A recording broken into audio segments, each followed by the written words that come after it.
সম্মানিত মুসলিমবৃন্দ, আসসালামু আলাইকুম ওয়া রাহমাতুল্লাহি ওয়া বারাকাতুহু।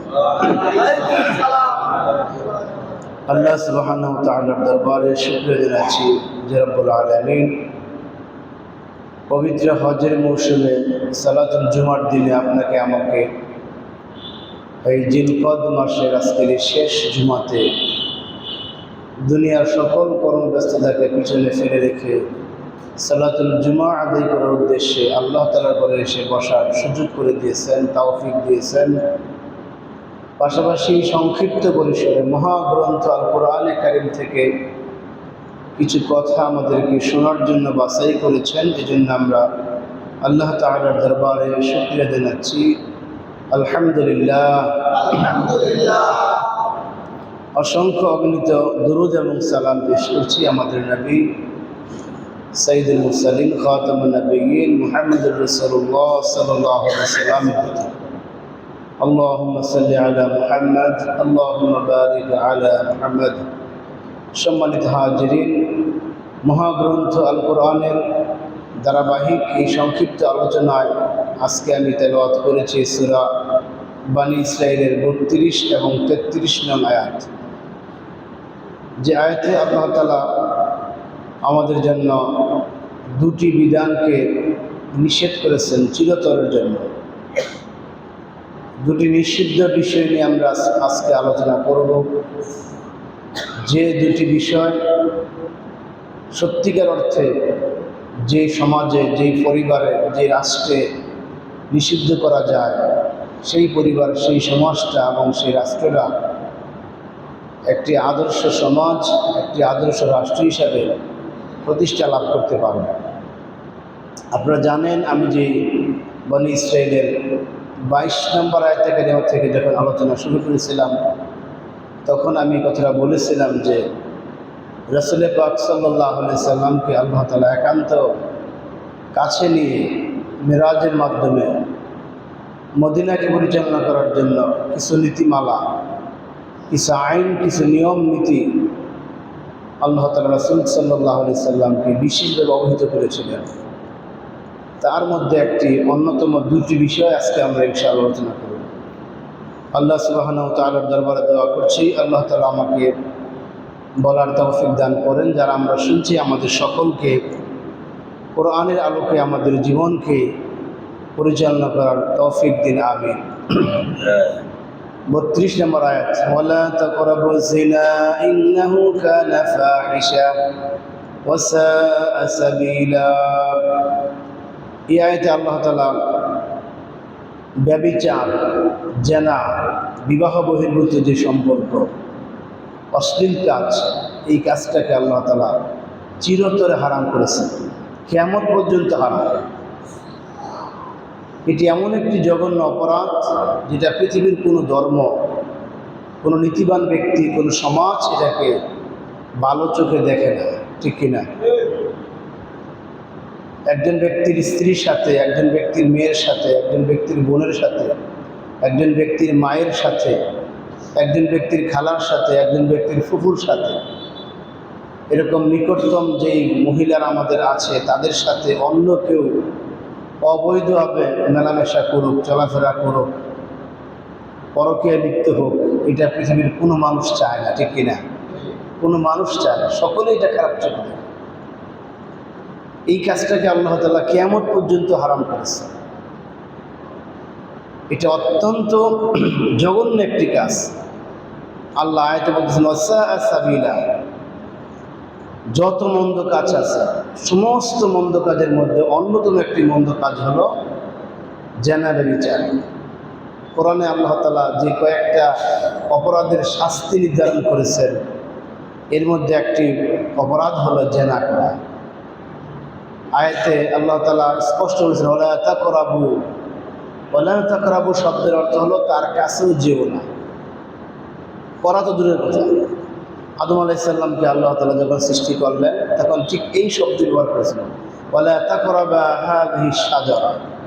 দুইজনকে আল্লাহ তাআলা উদ্দেশ্য করে বলেছিলেন ওয়ালা তাকরাবা হাযিহি শাজারা। ওই যে একটা গাছ দেখা যায়, তোমরা উভয়ই ওই গাছের কাছেও যেও না। বলেন সুবহানাল্লাহ। গাছটা এত খারাপ, যে গাছের কাছেই যাওয়া যাবে না। গাছ ধরা, গাছের ফল খাওয়া সবগুলি হারাম ছিল। তো জেনার বিষয়টা এরকমই, এর কাছেও যাওয়া যাবে না। জেনা সংগঠিত হওয়ার পূর্বে যতগুলি কাজ হয়, সাক্ষাৎ হয়, কথাবার্তা বলা হয়, প্রস্তাব দেওয়া হয়, এরকম যতগুলি কাজ হবে একটার কাছেও যাওয়া যাবে না। আল্লাহ তাআলার এই আয়াত দুই পর্যায়ে বিভক্ত। একটা হলো ব্যক্তি পর্যায়ে। ব্যক্তি পর্যায়ে জেনার কাছেও যাওয়া যাবে না, এর মানে হলো এই জেনার সূচনাকারী প্রাথমিক পর্যায়ে যতগুলি কাজ আছে, যা আমি একটু বললাম, সাক্ষাৎ করা, কথা বলা, বিভিন্ন অশ্লীল শব্দ বাক্য ব্যবহার করে তাকে উত্ত্যক্ত করা, তার কাছে বিরাট চেষ্টা করা, এরকম যত কার্যকলাপ আছে কোনোটার কাছে যাওয়া যাবে না। রাসূলুল্লাহ সাল্লাল্লাহু আলাইহি ওয়াসাল্লাম ইরশাদ করেছেন যে একজন পুরুষ যদি পরনারীর দিকে তাকিয়ে থাকে তাহলে এটা তার চোখের জায়গা, বলেন নাউজুবিল্লাহ। একজন পুরুষ যদি পরনারীর বিষয়ে তার মনের ভিতরে কোনো অন্যায় চিন্তা করে থাকে, এটা তার মনের জায়গা। একজন পুরুষ যদি জেনার উদ্দেশ্যে বা যে কোনো উদ্দেশ্যে পরনারীর হাত গায়ে স্পর্শ করে, এটা তার হাতের জায়গা। সে যদি ওই দিকে আগায় যায় তাহলে এটা তার পায়ের জায়গা, বলেন নাউজুবিল্লাহ।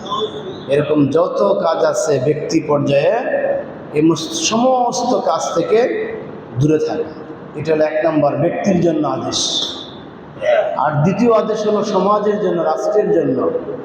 সমাজ এবং রাষ্ট্র সামাজিকভাবে এমন একটা পরিবেশ তৈরি করবে, সমাজে রাষ্ট্রে এমন একটা অবস্থান তৈরি করবে যারা সমাজ এবং রাষ্ট্র পরিচালনার দায়িত্ব আছেন, যেখানে জেনার কোনো পরিবেশ থাকবে না। যারা নারীদেরকে পর্দার ব্যবস্থা করবেন, অসামাজিক যত যোগাযোগ মাধ্যমগুলি আছে, অশ্লীল যত লিঙ্কগুলি আছে, আকাশ সংস্কৃতির মাধ্যমে, স্যাটেলাইটের মাধ্যমে যে সমস্ত নিষিদ্ধ অ্যাড্রেসগুলো আমাদের দেশে ওপেন করা আছে, যে সমস্ত বিদেশি চ্যানেলগুলো যেগুলোতে মানুষের মধ্যে এরকম জেনার আয়োজন হয়ে থাকে, এরকম যত ছবি, যত নাটক, যত চ্যানেল, যা কিছু আছে, এটা রাষ্ট্রের দায়িত্ব হলো এই সব কিছু বন্ধ করা। এবং জেনা যে একটা কুফল, একটা সামাজিক বেদি, এইটা মানুষকে অবহিত করা। এর বিপরীতে ভালো ভালো প্রতিষ্ঠান নির্মাণ করে, ভালো ভালো নাটক, ছবি এগুলো নির্মাণ করে মানুষকে সচেতন করতে হবে যে এই কাজটা অন্যায়, এই কাজটা হারাম। এটা রাষ্ট্রের কাজ। এই রাষ্ট্রীয় ব্যবস্থাপনায় যদি এই অশ্লীলতাকে বন্ধ করা হয় তাহলে সমাজ থেকে জেনাটা একেবারেই বন্ধ হয়ে যাবে, ঠিক কিনা? আমরা ওয়াজ করে যেটুকু ফায়দা লাভ হবে, 50 বছর ওয়াজ করলে যেটুকু ফায়দা লাভ হবে, রাষ্ট্র যদি একটা সিদ্ধান্ত নেয়, একটা সিদ্ধান্তই তার এটা বাস্তবায়ন করা সম্ভব। এই জন্য অশ্লীলতাকে প্রশ্রয় একমাত্র রাষ্ট্রই দিয়ে থাকে এবং তারাই বন্ধ করতে পারে। এভাবে রাষ্ট্র, ব্যক্তি সম্পূর্ণভাবে জেনার পথ বন্ধ হওয়ার পরও যদি কোনো ব্যক্তি জেনা করে ফেলে, আল্লাহ তাআলা কোরআনে তার শাস্তি নির্ধারণ করেছে।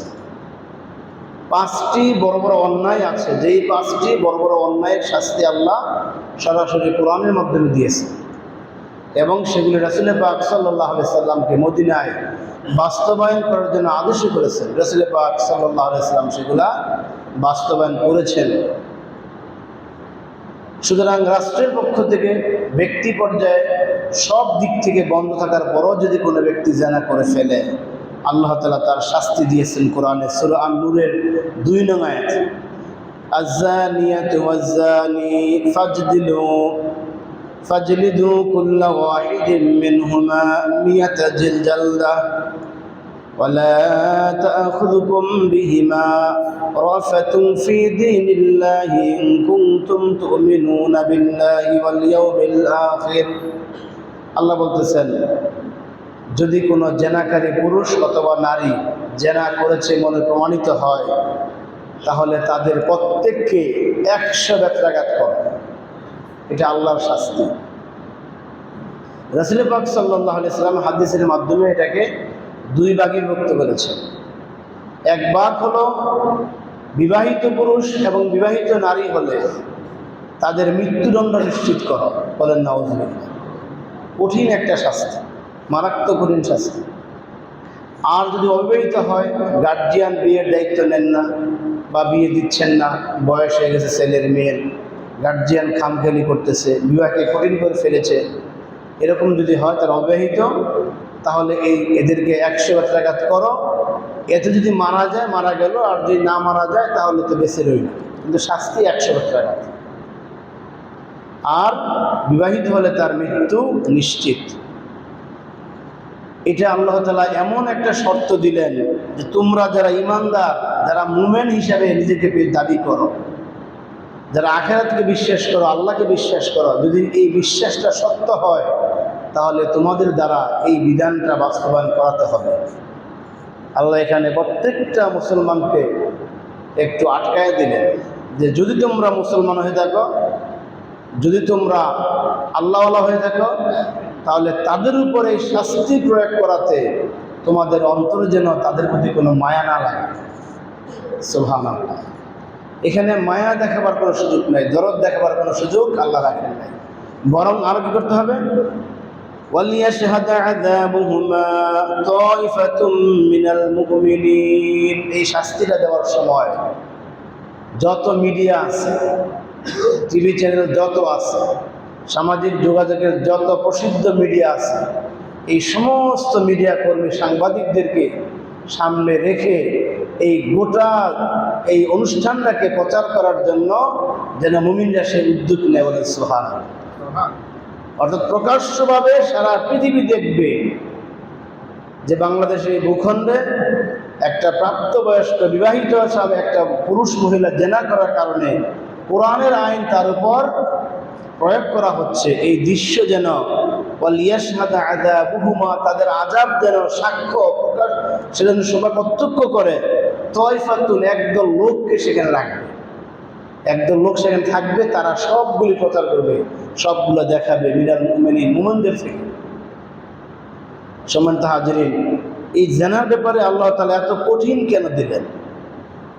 মেরাজ নিয়ে আল্লাহ তাআলা মুহাম্মদ সাল্লাল্লাহু আলাইহি সাল্লামকে একবারে এই একান্তভাবে এই কথাটি কেন বললেন, এটাকে এত কঠিন কেন করলেন? এর কারণ হলো এটি এমন একটা বিধান, এমন একটা অপরাধ, যেই অপরাধের মাধ্যমে যদি কোনো সন্তান পৃথিবীতে আসে, এই সন্তানটা সামাজিক কোনো অধিকার পায় না, তার পিতৃ পরিচয় সে খুঁজে পায় না, কেউ তার শিকার দায়িত্ব নিতে চায় না, শেষ পর্যন্ত মাও তাকে ছেড়ে দেয়।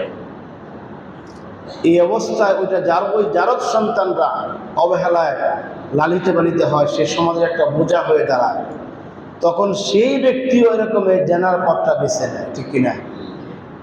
এটা মারাত্মক একটা অপরাধ।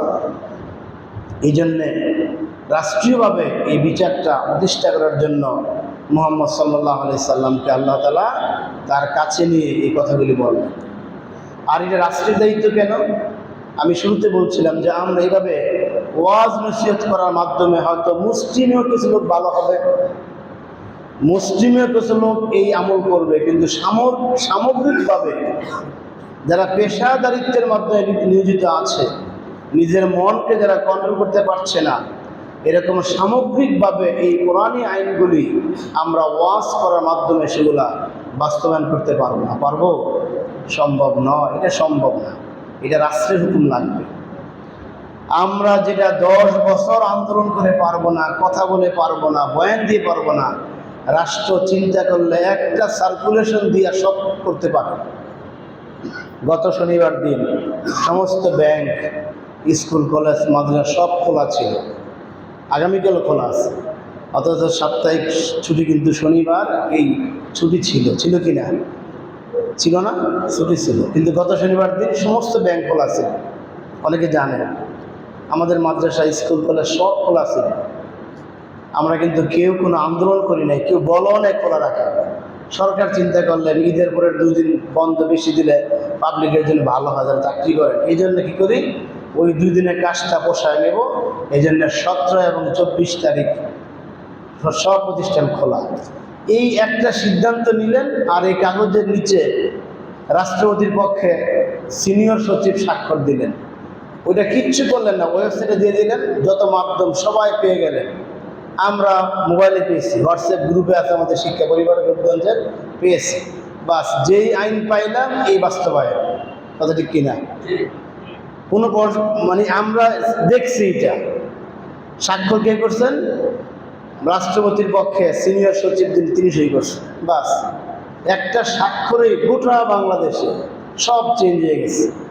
5ই আগস্টের বিপ্লবের পর বাংলাদেশের যত শিক্ষা প্রতিষ্ঠান ছিল, একটা ফরমানের ভিত্তিতে সমস্ত শিক্ষা প্রতিষ্ঠানের কমিটি বাদ, কিচ্ছু লাগে না। কিন্তু এরকম একটা ফরমান দিচ্ছেন যে বিদ্যমান পরিস্থিতির কারণে বাংলাদেশে যত শিক্ষা প্রতিষ্ঠান আছে সমস্ত শিক্ষা প্রতিষ্ঠানের কমিটি, ম্যানেজিং কমিটিকে বাতিল বলে ঘোষণা করা হবে। দায়িত্ব নেবেন জেলা পর্যায়ে ডিসি, এডিসি, আর উপজেলা পর্যায়ে ইউনো সব দায়িত্ব নেবেন। বাস একটা ফরমানে সব বাদ হয়ে গেছে, কার কোনো কথা বলার সুযোগ ছিল না। ছিল? কেননা এটা রাষ্ট্রের পক্ষ থেকে এসেছে। এই জন্য আল্লাহ তাআলা মুহাম্মদ সাল্লাল্লাহু আলাইহি সাল্লামকে একান্তভাবে ডেকে নিয়ে বললেন যে আগামী 1 বছর পর আপনি মদিনার প্রেসিডেন্ট হচ্ছেন, সেখানে আপনাকে এমন কিছু ফরমান, এমন কিছু আইন জারি করতে হবে যে আইনের মাধ্যমে গোটা দেশটা সুন্দর হবে, একটা শান্তি শৃঙ্খল পরিবেশ বিদ্যমান হবে। বলেন সুবহানাল্লাহ। আল্লাহ রাসূলকে জানাই দিলেন, আল্লাযীনা ইম্মাক্কান্নাহুম ফিল আরদি আকামুস সালাহ ওয়া আতাউয যাকাহ ওয়া আমারু বিল মা'রুফি ওয়া নাহাউ আনিল মুনকার। জানাই দিলেন, হে রাসূল আপনি এই কথা শুনে রাখুন, আমি আপনার মতো যত মুসলমানদেরকে রাষ্ট্রের ক্ষমতা বানাবো, রাষ্ট্রের প্রধান বানাবো, রাষ্ট্রের দায়িত্বশীল বানাবো, তাদের 4 দফা কর্মসূচি বাস্তবায়ন করতে হবে। কয় দফা? 4 দফা। এই 4 দফা কর্মসূচি যে কোনো রাষ্ট্রে এখনো যদি বাস্তবায়ন হয়, ওই রাষ্ট্রটা একটা সোনালী রাষ্ট্র, একটি ইসলামী রাষ্ট্র, একটি কল্যাণকর রাষ্ট্রে পরিণত হবে। বলে সুবহানাল্লাহ। সেই 4 দফা কি?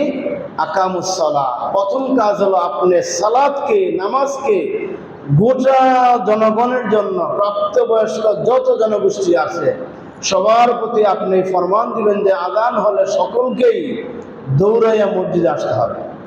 সব বন্ধ, দোকান, মার্কেট, শপিং মল, গাড়ি, স্কুল, কলেজ, মেল ফ্যাক্টরি, কারখানা যা আছে সমস্ত কার্যক্রম স্টপ, সবাই আল্লাহর নামাজ পড়বে।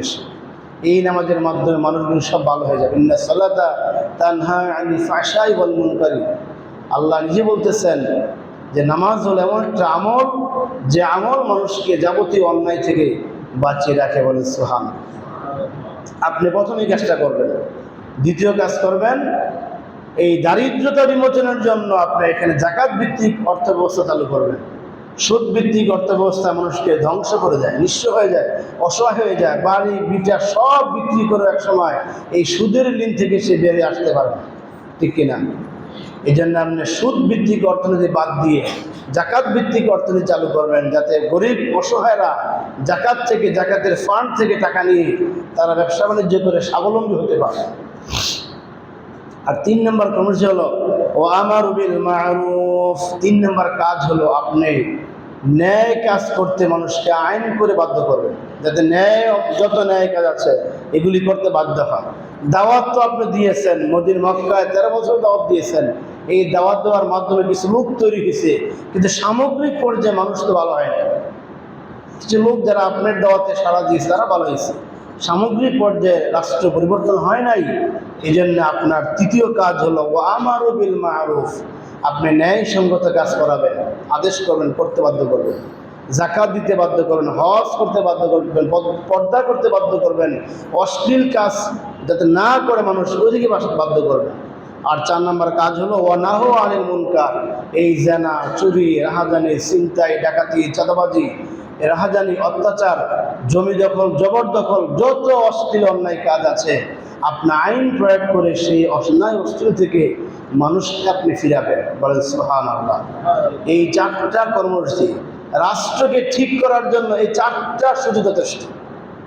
এই 4টা কর্মসূচি বাস্তবায়িত হলে মদিনা যেরকম আদর্শ রাষ্ট্র হয়েছিলেন, কিয়ামত পর্যন্ত মদিনাকে মানুষ ফলো করে আদর্শ রাষ্ট্র হিসাবে, ঠিক পৃথিবীর যে কোনো প্রান্তে যে কোনো সময়ে কোরআনের এই 4টা নীতি বাস্তবায়ন করলে দেশের মানুষ ভালো হবে, দেশ ভালো হবে, অন্যায় অশ্লীল কাজগুলি সব ঠিক হয়ে যাবে।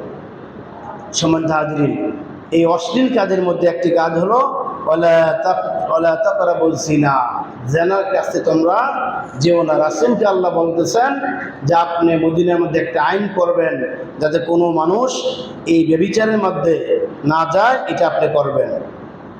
সম্মানিত হাজিরিন, এরপরে আল্লাহ তাআলা এই ব্যভিচারের মাধ্যমে যে কুফলগুলি হয়, এটা আমরা যদি আলোচনা করি তাহলে আমরা বুঝতে পারি কেন আল্লাহ তাআলা এটাকে হারাম করলেন। একটা নারীর একটা সতীত্ব নষ্ট হয় ব্যভিচারের মাধ্যমে, নারীর মর্যাদা থাকে না, ইজ্জত থাকে না, সম্মান থাকে না, সমাজের মধ্যে সে মাথা উঁচু করে সে বাঁচতে পারে না। অথচ এই নারীকে আল্লাহ তাআলা বিশাল সম্মানিত করেছেন। সুবহানাল্লাহ। পুরুষের তুলনায় আল্লাহ তাআলা নারীকে অনেক বেশি সম্মান দিয়েছে, অনেক বেশি সম্মান দিয়েছে। এক লোক এসে বলল, ইয়া রাসূলুল্লাহ, আমার কাছ থেকে সবচেয়ে ভালো বেশি ব্যবহার পাওয়ার অধিকারী কে? এই পৃথিবীতে যত মানুষ আছে এই সমস্ত মানুষের মধ্যে আমি সবচেয়ে বেশি শ্রদ্ধা করবো কাকে, সবচেয়ে বেশি ভালোবাসবো কাকে, সবচেয়ে বেশি আপন আমি কাকে মনে করব? আল্লাহ রাসূল বললেন, তোমার মা। বলেন সুবহানাল্লাহ। আল্লাহ কিন্তু বাপের কথা বলেন না, কি বলছেন? উম্মুকা, তোমার মা। এবার সাহাবী দ্বিতীয়বার বললেন, ইয়া রাসূলুল্লাহ, এরপরে আমি আমার ভালোবাসার মানুষটা কে হবে, আমার শ্রদ্ধা সম্মানের মানুষটা কে হবে? আবার বললেন, তোমার মা। সুবহানাল্লাহ। আবার ওই সাহাবী প্রশ্ন করলেন, ইয়া রাসূলুল্লাহ, তৃতীয় পর্যায়ে আমি কাকে বেশি মহব্বত করব, কাকে বেশি ভালোবাসবো? তিনি বললেন, উম্মুকা, তোমার মা। বলেন সুবহানাল্লাহ। আবার সাহাবী প্রশ্ন করলেন, ইয়া রাসূলুল্লাহ, এরপর আমি কাকে বেশি ভালোবাসবো? বললেন, তোমার পিতা। সুবহানাল্লাহ। আল্লাহ তাআলা মায়ের মর্যাদা কয় গুণ দিলেন? 3 গুণ দিলেন। মায়ের মর্যাদাকে 3 গুণ দিলেন। আসমা বিনত আবু বকর রাদিয়াল্লাহু তাআলা আনহা, তিনি তখনও তার মা মুশরিকা ছিলেন। আল্লাহ রাসূলকে বলেন, ইয়া রাসূলুল্লাহ, আমার মা তো মুশরিকা, উনি তো মাঝে মধ্যে আসেন, মা বাড়িতে বেড়াতে আসেন, দেখতে আসেন, আমি তার সাথে কিরকম আচরণ করব? আল্লাহ রাসূল বললেন, তার কাছে তারকে তুমি সর্বোচ্চ সম্মান এবং মর্যাদা দিয়ে। বলেন সুবহানাল্লাহ। যদিও তিনি মুশরিকা, এখন ইসলাম গ্রহণ করেন নাই, কিন্তু তোমার মা তিনি। সুতরাং এভাবে ইসলাম নারীকে অনেক মর্যাদা দিয়েছে। আজকে যারা এই যে বর্তমানে সবচেয়ে আলোচিত বিষয় হলো এই নারী সংস্কার কমিশন, আপনারা যারা সচেতন তারা দেখতেছেন, পত্রিকার মাধ্যমে বিভিন্ন মিডিয়ার মধ্যে দেখতেছেন, আমাদের বাংলাদেশে এক শ্রেণীর লোক আছে, এক শ্রেণীর পুরুষ নামে কিছু ব্যক্তি আছে যাদের মধ্যে পৌরসত্ব নাই।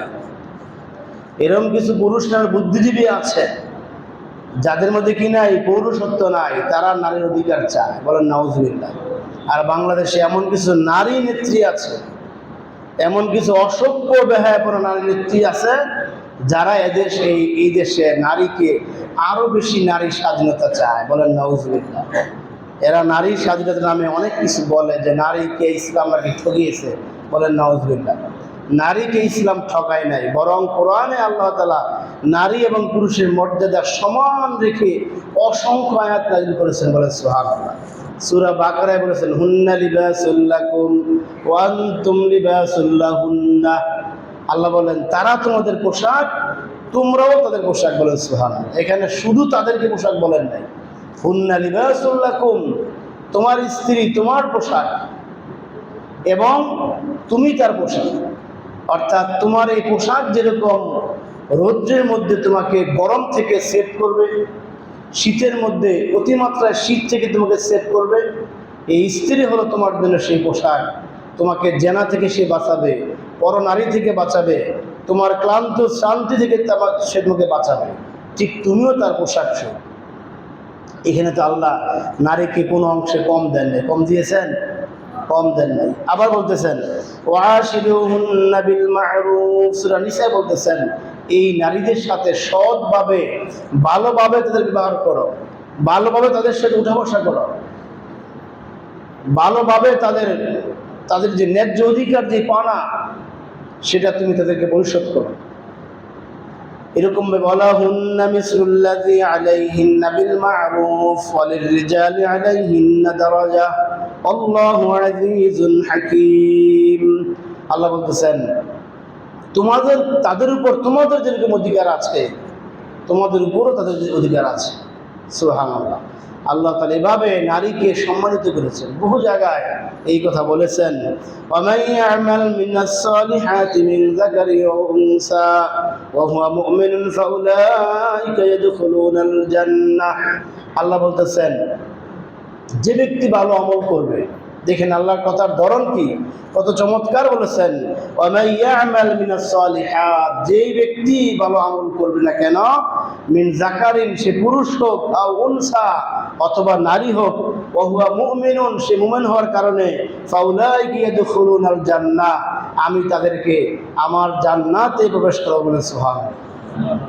এখানে আল্লাহ তাআলা বললেন নারী অথবা পুরুষ যে কেউ হোক না কেন নেক আমল করবে, আমি নেক আমলকারীকেই চাই, সে পুরুষ হোক নারী হোক, আমি সেদিকে দেখি না, আমি তাকে জান্নাতে দাখিল করাবো। এভাবে আল্লাহ তাআলা অসংখ্যভাবে এই নারীদেরকে সম্মানিত করেছে। কয়েকটা পয়েন্টে, কয়েকটা বিষয়ে এই পৌরুষত্বহীন কিছু পুরুষ আর নারীরা মিলে কয়েকটা বিষয়ে সমালোচনা করেন।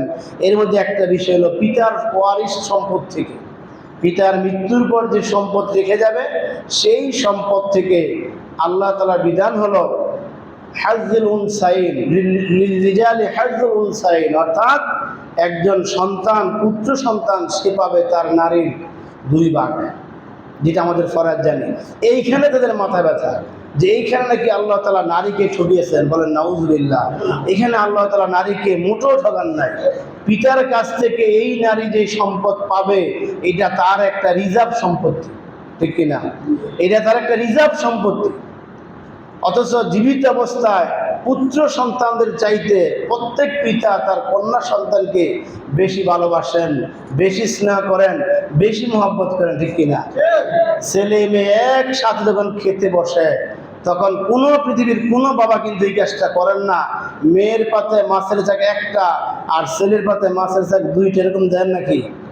কোনো বাবা এই কাজ করেন না, বরং বাবার ভিতরে সন্তানের জন্য মহব্বতটা আল্লাহ তাআলা আরো বাড়িয়ে দিয়েছেন, সুবহানাল্লাহ।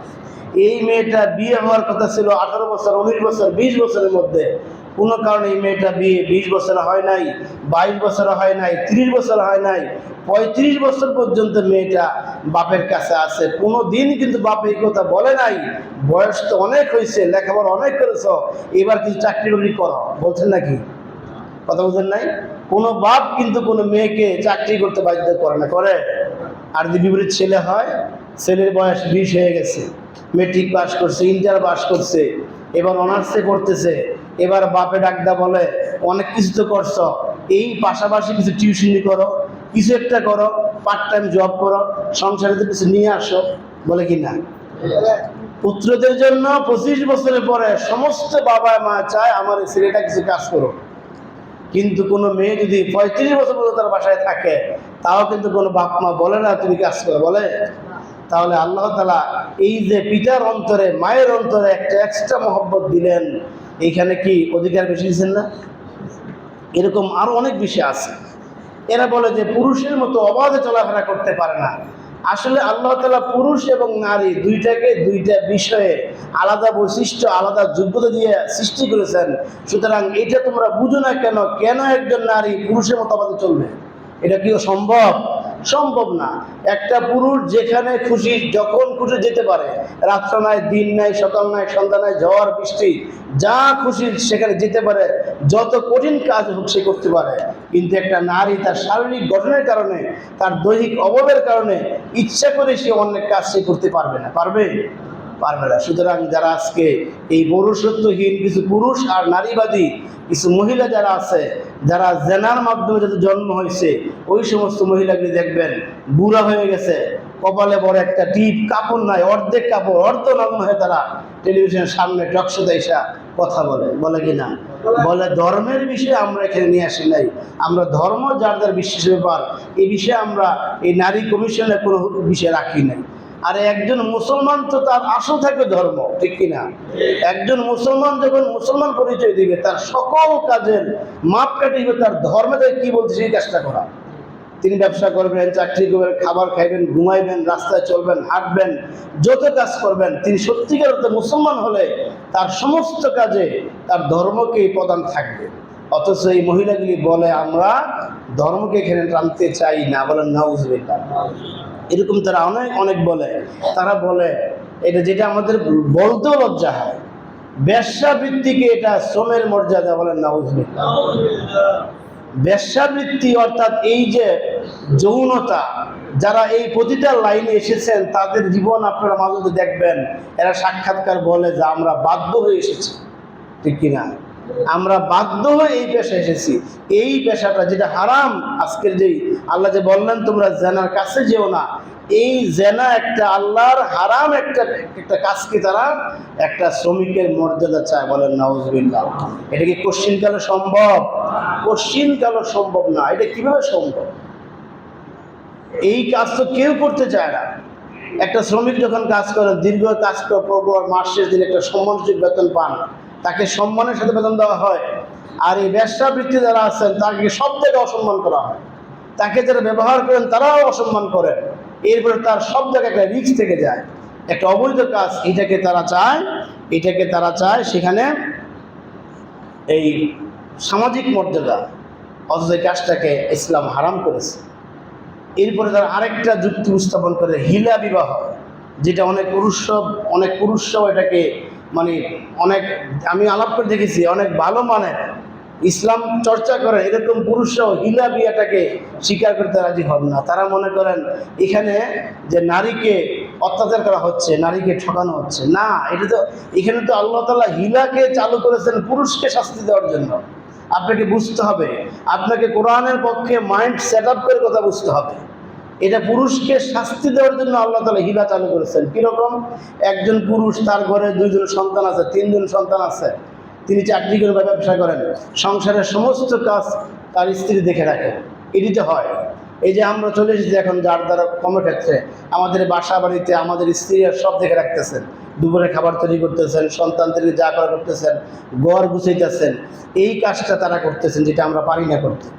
এখন এই অবস্থায় কোনো পুরুষ এই স্ত্রীকে তালাক দিয়ে দিল। এখন যখন তালাক দিয়ে দিল, খেয়াল করে মৌলবীরা এটা বুঝতে হবে, এটা হিলা বিবাহ এখনো কোরআনের বিধান, এটা রহিত করা হয় নাই, যদিও সরকারি আইনে অনেকে বলা হয় নাই, এগুলো মিথ্যা কথা। যখন এই স্ত্রীকে তালাক দিয়ে দেওয়া হলো, প্রথম সে বুঝে নাই, ঝগড়া হয়েছে, এই মনোমালিন্য হয়েছে, বাইরে থেকে আসছে, এলোমেলো কিছু পাইছে, রাগের মাথায় বলে ফেলছে। অনেকে যুক্তি দেয় হুজুর রাগের মাথায় তালাক দিচ্ছে, তালাক হবে? আরে বাবা, তালাক তো রাগের মাথায় দেয়। কেউ কি বউকে হাসতেছে তালাক দেয়?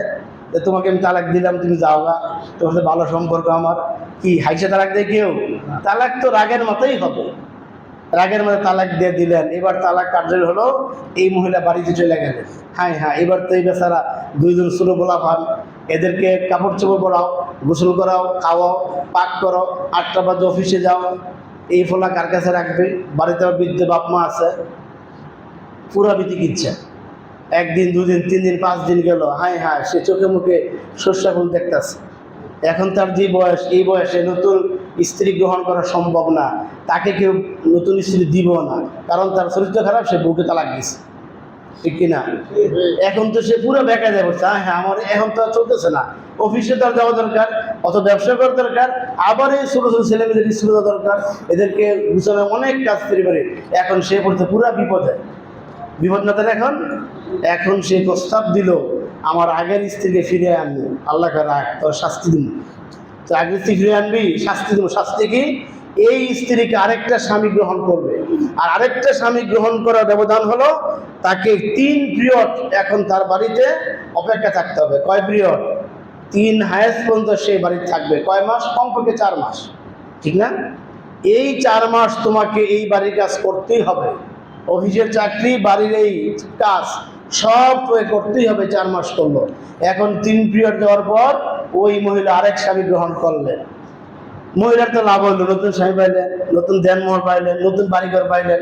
মহিলা কিন্তু লস হয় নাই, তার লস হয়েছে?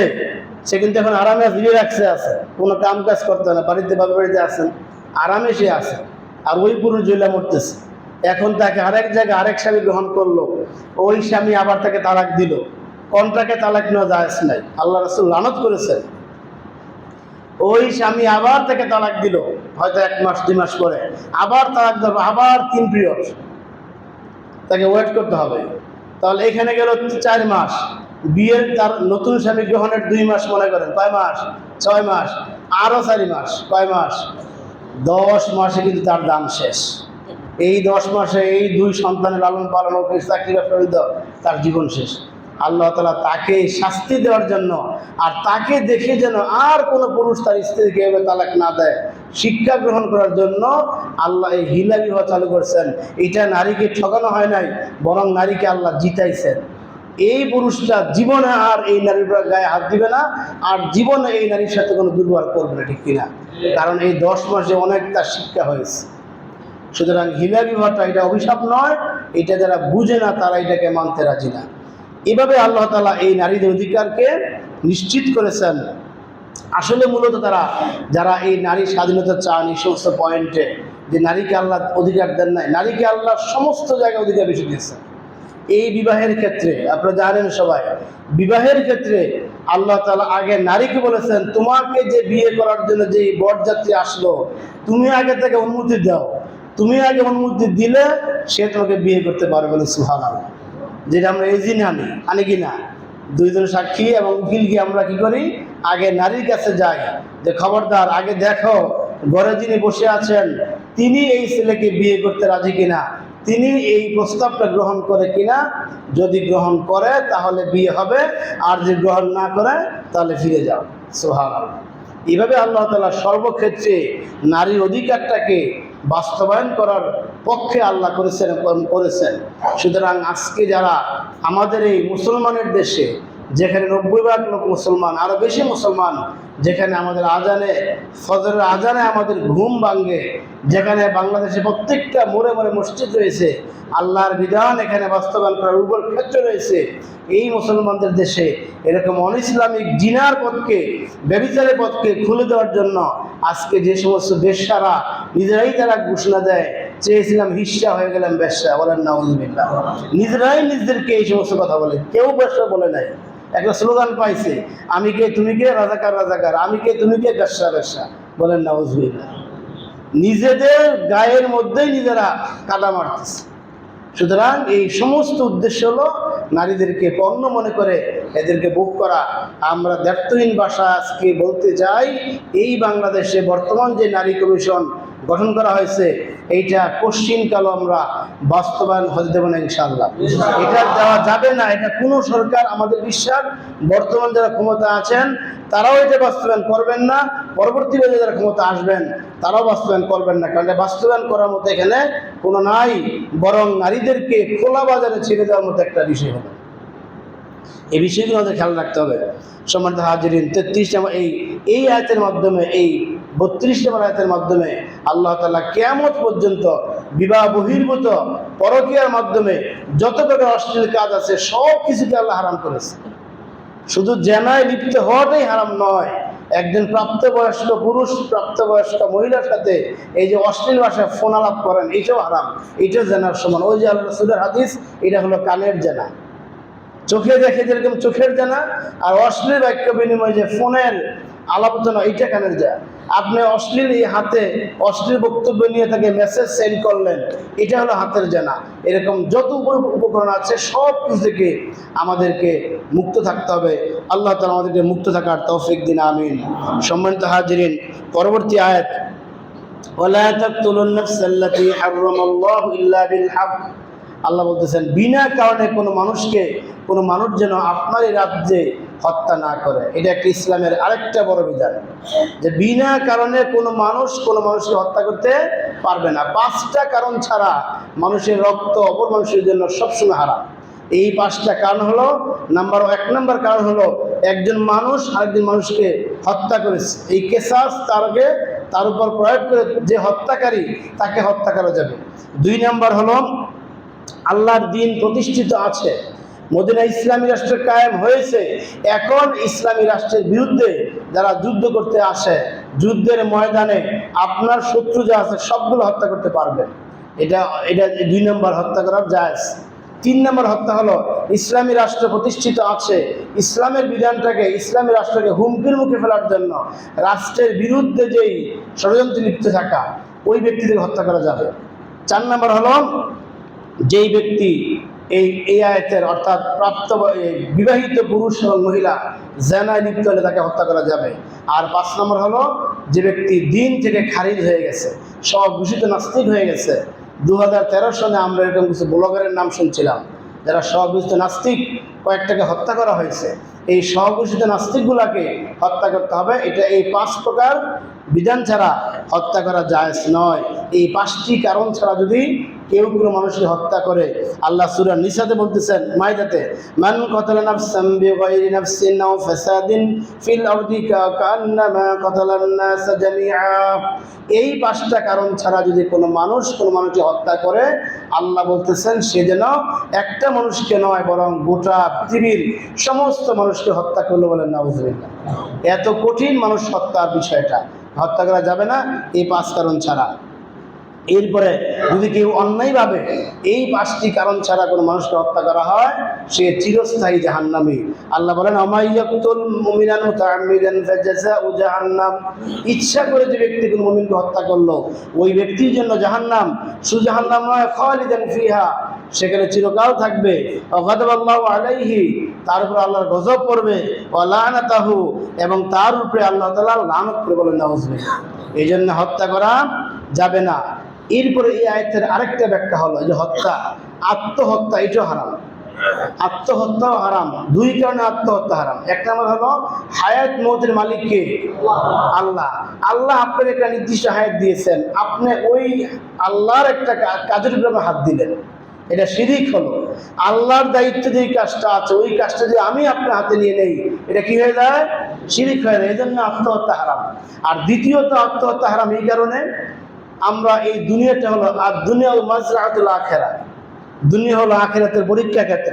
আল্লাযী খালাকাল মাউতা ওয়াল হায়াতা লিয়াবলুয়াকুম আইয়ুকুম আহসানু আমালা। এই দুনিয়াটা হলো আল্লাহর প্রকৃত পরীক্ষা ক্ষেত্র।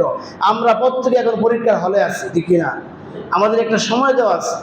এখন যদি কোনো ছাত্র পরীক্ষার হলে আইসা ফলায় জায়গা, খেয়াল করেন, আসছে যে পরীক্ষা দিত, আধা ঘন্টা দেওয়ার পর কি করছে? সে পলায় গেছে গা। এখন যে পলায় গেল গা, লস কার হয়েছে? তার হয়েছে। এখন সে কি ফেল করবে? সে, আর সে ফেল করা মানে হলো তার একটা অনিশ্চিত ভবিষ্যৎ। ঠিক এরকম আত্মহত্যার মাধ্যমে আল্লাহ যে আমাদেরকে পরীক্ষা দেওয়ার জন্য পাঠিয়েছেন, আমরা এখান থেকে বের হয়ে গেলাম না।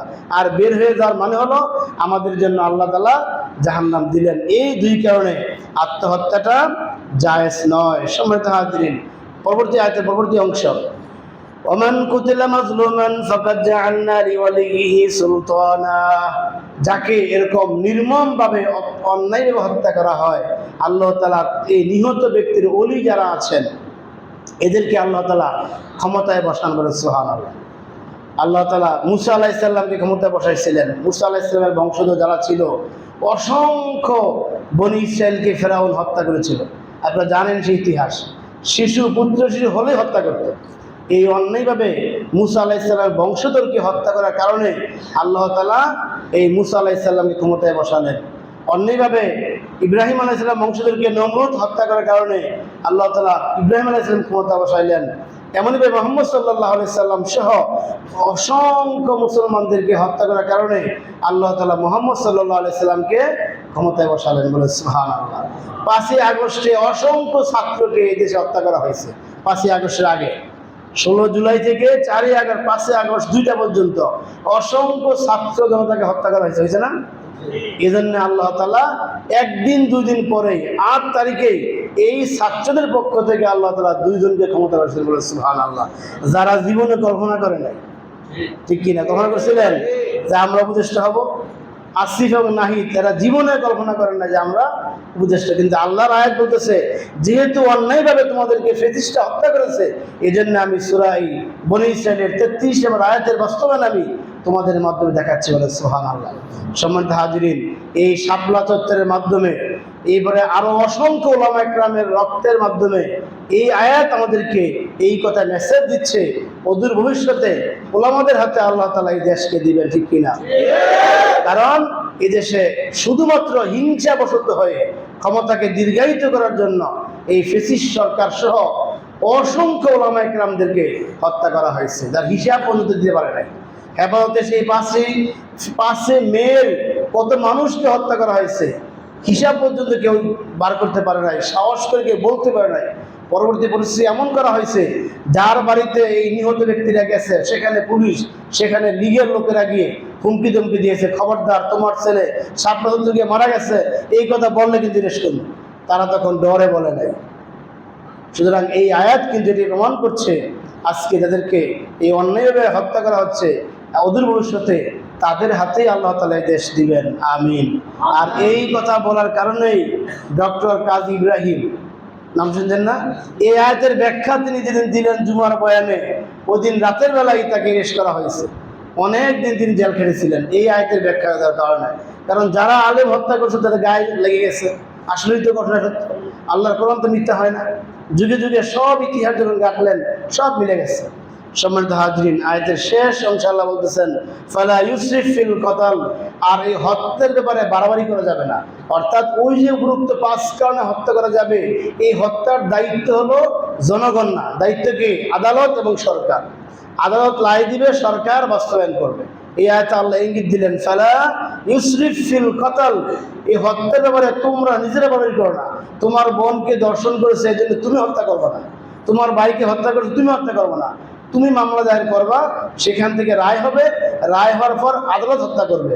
আবার হত্যার পর যেহেতু তোমার একটা ক্ষোভ রয়েছে, সেহেতু তুমি গিয়া তার কান কাটা, তার নাক কাটা, তার হাত কাটা, এরকম কোনো অন্যায় কাজ করা যাবে না।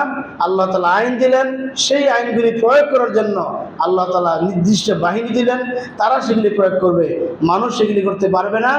এই না, যদি তোমরা এই বিধান মানো, ইন্নাহু কানা মানসুরা, আমি আল্লাহ তাআলা তোমাদেরকে অবশ্যই সাহায্য করি। বলেন সুবহানাল্লাহ। আল্লাহ তাআলা সাহায্য করবেন যারা এই বিধানগুলি মানেন। এই কথাগুলি আল্লাহ তাআলা মুহাম্মদ রাসূলুল্লাহ সাল্লাল্লাহু আলাইহি সাল্লামকে মেরাজে নিয়ে একান্তভাবে ডেকে বলে দিলেন যে আপনার মদিনাকে আপনি সোনার মদিনা করতে হলে, আপনার মদিনাকে আদর্শ মদিনা করতে হলে, আপনার এই মদিনাতে জেনা বন্ধ করতে হবে, আপনার এই মদিনাতে মানুষ হত্যা বন্ধ করতে হবে। আজকে দেখেন আমাদের এই দেশে বর্তমান জেনা কিন্তু অহরহ হচ্ছে, আমরা নীরবে সব দেখতেছি। আমরা আমাদের বলার কোনো সুযোগ নেই, কারণ আইন তো আমাদের হাতে না। কত মানুষ আজকে নির্মমভাবে হত্যা হচ্ছে, প্রায়ই দেখা যায় রাস্তাঘাটে লাশ পড়ে আছে, প্রায়ই দেখা যায় ছেলের হাতে চাচা বাবা খুন হচ্ছে, বাকিদের হাতে চাচা খুন হচ্ছে, এরপরে মেয়ের হাতে বাবা খুন হচ্ছে। প্রায় আমরা দেখি এগুলার কোনো সঠিক এবং সুষ্ঠু বিচার, পৌরাণিক বিচার না হওয়ার কারণে এগুলা দিন যাচ্ছে আর বাড়তেছে, দিন যাচ্ছে আর বাড়তেছে। সম্মানিত হাজিরিন, এই মিম্বরে বসে ওয়াজ করে কিয়ামত পর্যন্ত ওয়াজ করলে বন্ধ হবে না, বন্ধ করতে হবে। আল্লাহ রাসূল যেরকম রাষ্ট্রের প্রধান হয়ে বন্ধ করেছেন, এরকম বন্ধ করতে হবে। রাষ্ট্রের প্রধান যারা হবেন তারা বন্ধ করতে হবে। আমরা দোয়া করি আর সামনে যারা রাষ্ট্র পরিচালনা আসবেন, আল্লাহ তাআলা তাদেরকে যেন কোরআনের এই আইনগুলি, জনকল্যাণমূলক যে আইনগুলিকে আল্লাহ তাআলা হুয়া আকওয়াম বলেছেন, ইন্না হাযাল কুরআনা হুয়া আকওয়াম, যে কোরআনে আমি যে আইন দিছি সেই আইনগুলো হলো সুদৃঢ় আইন, সেই আইনগুলো হলো সংক্ষিপ্ত আইন, সেই আইনগুলি হলো একটা পরিপূর্ণ আইন। বলে সুবহানাল্লাহ। আজকে একটা দর্শককে যদি এই আয়াতে বর্ণিত সমস্ত মিডিয়াকে হাজির করে একটা দর্শকের শাস্তি যদি ওইভাবে দেওয়া হয়, বাংলাদেশে যত দর্শনকারী আছে সব ঠিক হয়ে যাবে, ঠিক কিনা? অথচ আমরা অবাক কাণ্ড দেখি, এই রমজান মাসে এরকম চাচার হাতে বাতিজি দর্শন হয়, হয়েছে কিনা? এই বাংলাদেশের ঘটনা, আমাদের আশেপাশে এলাকার ঘটনা।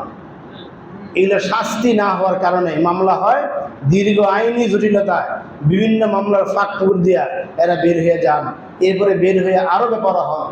এই জন্য আসুন আমরা দোয়া করি, চেষ্টা করি আল্লাহর এই আইনগুলি যেন আমাদের এই ভূখণ্ডে, এই 90% মুসলমানের দেশে যেন আল্লাহ তাআলা এই আইনগুলি বাস্তবায়ন করার সুমতি আল্লাহ তাদেরকে দেন যারা রাষ্ট্র ক্ষমতায় আসেন। আল্লাহ তাআলা আমাদের সকলকে বুঝার তৌফিক দিন, আমিন।